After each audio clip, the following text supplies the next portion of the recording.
Hi అందరికీ. Healthy అయిన snack recipe ఒకటి చూసేద్దామండి. ముందుగా దీనికోసం ఒక కప్ దాకా బొబ్బర్లు అంటే అలసందలు తీసుకోండి. వీటిని 1కి 2 సార్లు శుభ్రంగా కడిగేసుకొని దీని నిండా నీళ్లు పోసుకొని 4 గంటల పాటు నానబెట్టేసుకోండి. నానబెట్టుకున్న వాటిని ఈ విధంగా ఉంటుందండి. శుభ్రంగా మళ్ళీ వాష్ చేసేసుకొని కుక్కర్లోకి ఈ పప్పు అంతా వేసేసుకోండి.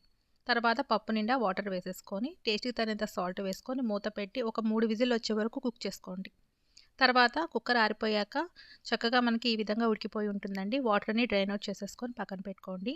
స్టవ్ వెలిగించుకొని బాండీలో 1 టేబుల్ స్పూన్ నూనె, తాలింపు దినుసులు, 4 చిన్నులపాయ రెబ్బలు, 4 ఎండుమిరపకాయలు, 2 టేబుల్ స్పూన్ల కొబ్బరి మిశ్రమాన్ని వేసుకొని దీంట్లోనే సన్నగా తరిగిపెట్టిన ఉల్లిపాయ వేసుకొని పావు టేబుల్ స్పూన్ కారం, పావు టేబుల్ స్పూన్ సాల్ట్ వేసుకొని ఉల్లిపాయ అంతా కూడా మెత్తగా మగ్గేంత వరకు ఫ్రై చేసుకోండి.